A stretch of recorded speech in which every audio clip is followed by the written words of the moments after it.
అందరికీ నమస్కారం. అమ్మ మాట అమ్మాయి బాట ఛానల్కి స్వాగతం. మీ ఉపచేతన మనస్సు యొక్క శక్తి, the power of your subconscious mind. చివరి వరకు విని స్కిప్ చేయకుండా విన్నాక లైక్ చేసి షేర్ చేయండి. దాని వలన ఉపయోగం కలగొచ్చు ఇంకొకళ్ళకి. మొదలు పెట్టుకుందామా? ఇబ్బందికరమైన మనుషులతో నిర్వహించటం. ఈ లోకంలో కొంతమంది మనుషులు మానసికంగా వక్రంగా వికారంగా ఉంటారు. వాళ్ళ స్వభావం సజావుగా ఉండదు.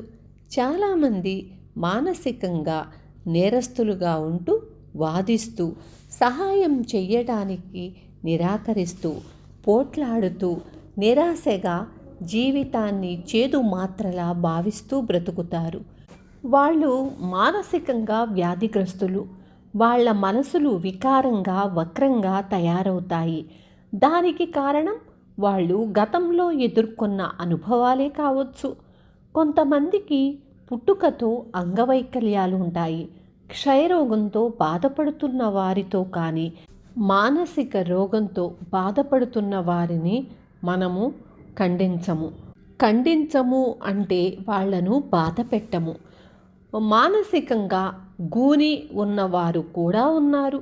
మనము కరుణాహృదయులుగా మంచి అవగాహన కలిగి ఉండాలి. అన్నీ అర్థం చేసుకున్నట్లయితే అందరినీ క్షమించినట్లే. దుఃఖం తోడు కోరుతుంది. ద్వేషం, నిరాశ, నిస్పృహలు, వక్రత, వ్యక్తిత్వంలో దోషాలు కల వ్యక్తి అనంతమైన శక్తితో సామరస్యం కలిగి ఉండదు. ప్రశాంతంగా సంతోషంగా ఆనందంగా ఉన్నవాళ్లను అతను ద్వేషిస్తాడు. తన పట్ల మంచిగా స్నేహంగా ఉన్న వాళ్లను సామాన్యంగా అతను విమర్శించటం, నిందించటం, అవమానించటం చేస్తూ ఉంటాడు. ఒక వ్యక్తి అతని వైఖరి ఇలా ఉంటుంది: నేనింత దుఃఖంలో ఉంటే వాళ్ళు మాత్రం సంతోషంగా ఎందుకు ఉండాలి? వాళ్లను తన స్థాయికి దిగజార్చాలని అతను ప్రయత్నిస్తాడు. పాత సామెత ఇప్పటికీ సత్యమే. దుఃఖం తోడు కోరుతుంది. దీన్ని అర్థం చేసుకుంటే చాలు, మనం చలించకుండా శాంతంగా ఉద్రిక్తత లేకుండా ఉండగలుగుతాము. మానవ సంబంధాలలో సానుభూతి పాటించటం. ఒక యువతి ఈ మధ్యనే నన్ను కలవటానికి వచ్చి తన ఆఫీసులో పనిచేసే మరో స్త్రీ తనను ద్వేషిస్తున్నానని ఆమె నాకు చెప్పింది. కారణం ఆ రెండో స్త్రీ తనకన్నా అందగత్తె కావటం, సంతోషంగా ఉండటం, ఎక్కువ ధనవంతురాలై ఉండటం. అంతేకాకుండా ఆ కంపెనీ యజమానితో ఆ రెండో స్త్రీకి పెళ్లి నిశ్చయమవ్వటం. పెళ్లి జరిగాక ఒకరోజు తను అంతగా ద్వేషించే ఆ రెండో స్త్రీకి ఆమె మొదటి భర్తకు పుట్టిన అంగవైకల్యం కలిగిన కూతురు ఆఫీసుకు వచ్చింది. ఆ పిల్ల తన తల్లితో, అమ్మా, నాకు కొత్త నాన్న నచ్చాడు అని అంది. చూడు, నా కోసం ఏం తెచ్చారో అని ఒక కొత్త బొమ్మను చూపించింది. ఉన్నట్లుండి నా మనసంతా ఆ చిన్న పిల్ల మీద ప్రేమతో నిండిపోయింది. తను ఎంత సంతోషంగా ఉందో నాకు తెలిసింది. నాకు తెలియని కష్టాలు భరిస్తూ కూడా ఆమె అనుభవిస్తున్న సంతోషాన్ని నేను చూడగలిగాను. హఠాత్తుగా నాకు ఆమె మీద ప్రేమ కలిగింది. ఆమె గదిలోకి వెళ్ళి, ప్రపంచంలోని ఆనందమంతా మీకే దక్కాలి అని అనేసి వచ్చాను. పైగా ఆ మాటలు నేను మనస్ఫూర్తిగా అన్నాను అంది నాతో. మానసిక వర్గాలలో దీనినే తాదాత్మ్యం అంటారు. అంటే అవతలి వ్యక్తి మానసిక ధోరణిలోకి, మనస్థితిలోకి మనం స్వయంగా చేరుకోవటాన్ని ఊహించుకోవటం. ఆమె తన హృదయం తాలూకా స్థితిని, భావాలను ఆ రెండో స్త్రీలో చూసుకున్నప్పుడు ఆమె ఆ రెండో స్త్రీ అనుభవాలను ఆలోచనల ద్వారా తనే పొందుతున్నట్లు భావించింది. ఆ స్త్రీలాగా, ఆ పిల్లలాగా ఆలోచించింది.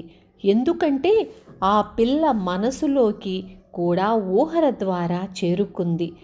అవతల వ్యక్తిని గాయపరచాలని, ఆ వ్యక్తి గురించి చెడుగా ఆలోచించాలని అనుకున్నప్పుడల్లా మనం మానసికంగా మోజెస్ మనసులోకి చొచ్చుకుపోయి 10 కమాండ్మెంట్స్ దృష్టి కోణం నుంచి ఆలోచించాలి. ఈర్ష్య, అసూయ, కోపం వంటివి మనకి తరచూ కలుగుతున్నట్లయితే భగవంతుని మనసులోకి ప్రవేశించి ఆయన దృష్టికోణం నుంచి ఆలోచిస్తే మనము ఒకరినొకరు ప్రేమించండి అనే మాటల్లో నిజం మనకి అవగతమవుతుంది. తృప్తిపరచటం అనేది మంచి ఫలితాలను ఎన్నడూ ఇవ్వదు. అవతలి వాళ్ళు కేకలు పెట్టి ఏడ్చి మరే రకంగానైనా భావోద్రేకాలు ప్రదర్శించి తమ మాట నెగ్గించుకొని మనల్ని దిగివచ్చేలా చేస్తే అనుమతించకండి. వాళ్ళు నియంతల్లాంటి వాళ్ళు. మనల్ని బానిసలుగా చేసి తాము చెప్పినట్లు వినేలా చేస్తారు. మనం గట్టిగా ఉండాలి, కానీ మంచిగానే వాళ్లకు తలవగ్గమని చెప్పండి. తృప్తిపరచటం అనేది ఎప్పుడూ మంచి ఫలితాలను ఇవ్వదు. వాళ్ళ నేర ప్రవృత్తికి, స్వార్థానికి, ఆధిపత్య ధోరణికి తలవంచేందుకు నిరాకరించాలి. సరైన పని చెయ్యాలన్నది గుర్తుంచుకోవాలి. మనం ఈ లోకంలో మన ఆదర్శాలను సాధించేందుకు, శాశ్వతమైన ఆధ్యాత్మిక విలువల పట్ల నిజాయితీగా ఉండేందుకు పుట్టాము. మన లక్ష్యం వైపు నుంచి పక్కకు తప్పించే శక్తిని మనం ఈ లోకంలో ఎవ్వరికీ ఇవ్వకూడదు. మన లక్ష్యం మనలో నిబిడీకృతమై ఉన్న ప్రతిభను ప్రపంచానికి తెలియచేయటం, మానవాళికి సేవ చెయ్యటం, దేవుడి జ్ఞానాన్ని, సత్యాన్ని, సౌందర్యాన్ని ఈ లోకంలో అందరికీ తెలియచెయ్యటం. మన ఆదర్శాన్ని విడనాడకూడదు.